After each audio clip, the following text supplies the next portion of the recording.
There's a certain physiology that takes place between the brain and the body. So this etherical thing called thought is running around in the brain, fires a set of circuits. The circuits then release chemicals, and the chemicals travel to the body as messengers to signal the body for us to feel exactly the way we were thinking. So if you were thinking unhappy thoughts or negative thoughts, in a matter of seconds you would begin to feel unhappy or negative. So now the body then gets the signal from the brain, and we begin to have mind and body working together.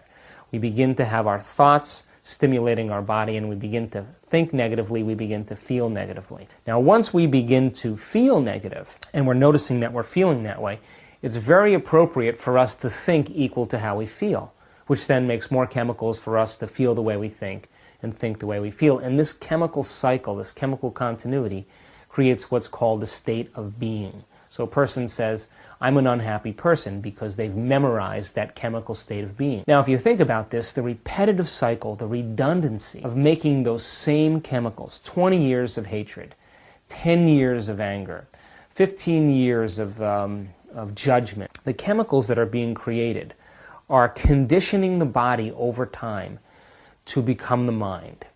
So think about this. When the body becomes the mind, we're in a habit. A habit is when the body is the mind.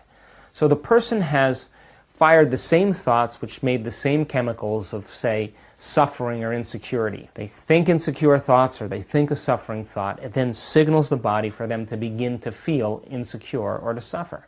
Once they begin to say suffer, then they begin to think equal to how they're feeling. They begin to think thoughts of self-pity. They begin to complain, they begin to blame, they begin to make excuses, which then makes them feel more suffering, which then allows them to continue this cycle.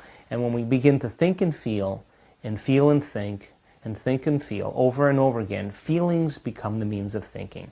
And when we can't think greater than how we feel, we'll never change. To change actually is to think greater than how we feel. Here's an example. So you say, well, how does the body become the mind? Well, if you're feeling in the state of mind called suffering, and you've mastered that feeling, the body knows better than the brain. And when we can repeat something that amount of times, we file it into a different memory system in which the body literally knows better than the brain.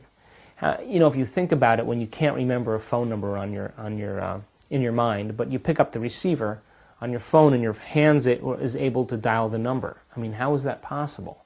It means that you've practiced that so many times that the body knows better than the brain. So most emotional reactions, most states of mind, most skills and most habits, most conditionings take place where the body knows better than the brain.